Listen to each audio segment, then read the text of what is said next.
you to Texas. Yeah. We got lots of good theater as well as film production in Texas. Yeah.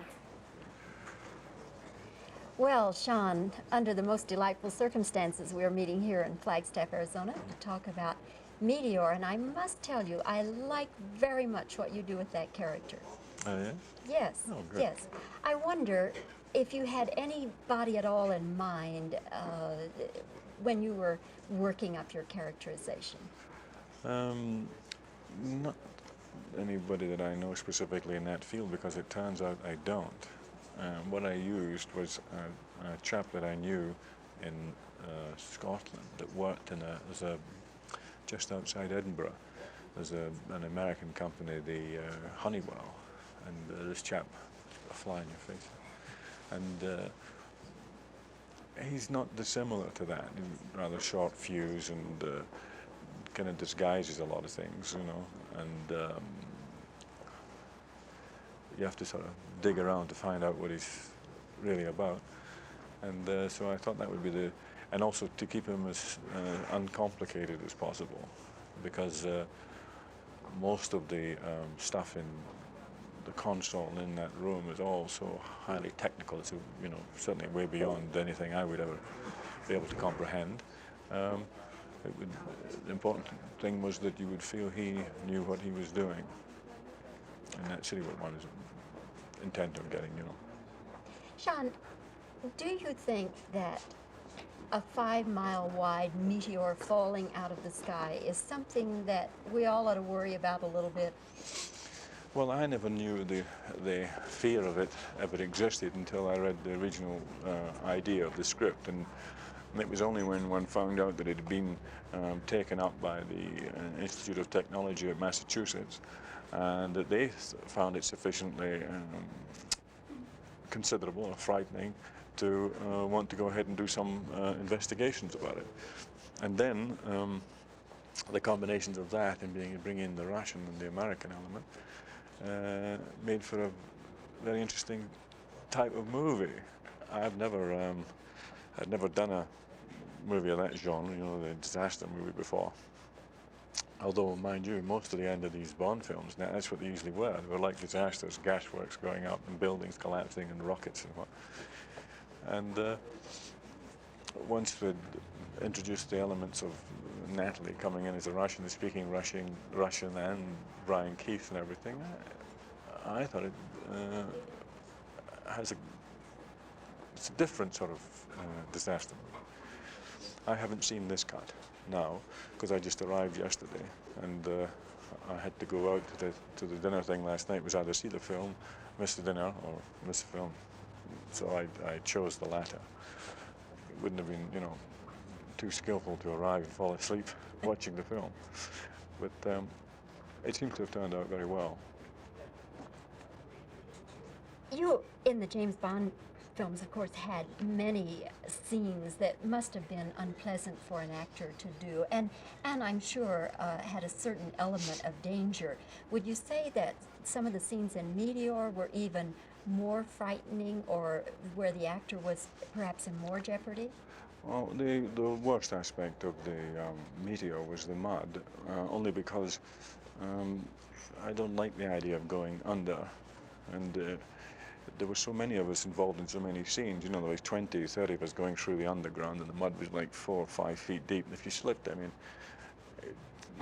you couldn't see anybody underneath, and it got in your ear, up your nose, and it wasn't very pleasant. That was really, it was more wearing as a piece to do than, say, jumping around the top of the train of the Great Train Robbery. Which is kind of foolish, but at least one could rely more on yourself, you know. Sean, I have heard many directors say that the mark of a good actor is what he can do with his eyes, what he can say, what he can convey with his eyes. Now, in this film particularly, several times they come in very close on your eyes, and in fact, you do convey your message with your eyes. My question is this something that was intuitive with you as an actor? Did you learn it from someone? Did you observe it from some other great actor? No, but I think that basically in film,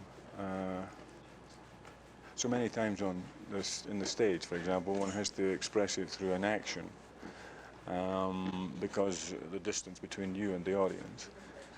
In film, it's better to show it through action than to say it, and the more concealed it is, the more effective it is in film, because it's like a discovery, and there is nothing. Sean, I've heard it said by many directors that the test of a good actor is what he can convey with his eyes. In this movie, Meteor, I noticed the director comes in very tight on your eyes several different times. My question is this something that was intuitive with you as an actor? Did you observe it in some other great actors, or how does this come about for you? Well, I think that in film anyway, because you can come so close and you get into the eyes, you can see virtually what people are thinking. And it is the most revealing. You can do it with action, or you can do it with saying it, or you can do it with an expression in the eyes. And I would always prefer to go the eye route. Because I think it's the best. I feel also you can do everything with the eyes in terms of stupidity, intelligence, doubt, deviousness, anger, indifference. And when your eyes are conveying a certain emotion or feeling, are you in your mind playing the dialogue at the same time you're Yeah, well, they have working to with be your in eyes? sync, or if a situation calls for it, where you can be saying something and thinking something else. Well, if you do that and they're close enough, it will be conveyed in the eyes. You can see it. Sean, one last question, and I'm curious to know, there has been there have been reports that you have a James Bond project that you want to get on, and it's in litigation with Cubby Broccoli and so forth. What is the current status of that? Well, it's not really mine. It's the history briefly is that I was asked 4 years ago if I would be interested in doing a James Bond film, which McClory has the right to do, and I said no. And then he's asked if I would be interested in as a advisor, and I said no, but if Len Dayton was doing the screenplay, I'd be interested in writing a screenplay as an exercise, which I did do. And then I turned the film down cold. And then after a period of time, I rethought about it, and he asked me and asked me and asked me, and eventually I said yes, okay. The moment I said yes, the Broccoli UA situation arose, the lawyers came in, he has the rights, he hasn't got the rights. And as of now, I stepped back and said, look, when you get the house in order and you've got a green light, then let me know. And that's exactly where it is now. And do you have any idea when that might be? No idea, no. I mean, that's why I go ahead and prepare my own projects at the moment anyway. Sean, thank you so much for talking with us today here in Flagstaff. I really enjoyed it. Thank you. Ready? Oh, just reaction now? These are just reaction shots. Some laughing ones. He's a nice guy. Some serious ones. Very serious. Talking He's about telling you something very golf. profound, deep, deeper. Don't go to sleep. I love you. You know that one? Huh? Guys making off the girls, rubbing her stomach a little bit. And he's saying, I love you, I love you. She says, lover, lover. Okay, He says, now I'll do I love you, questions. I love you. All right. Okay, questions. Questions. Okay. Sean, do you think 5-mile-wide meteors falling to Earth is something we all ought to worry a little bit about? Sean, I'm sure, particularly in the days of the James Bond movies, you must have had plenty of scenes where they were uncomfortable and perhaps a little bit dangerous. How would you compare those with some of the scenes in Meteor? Okay.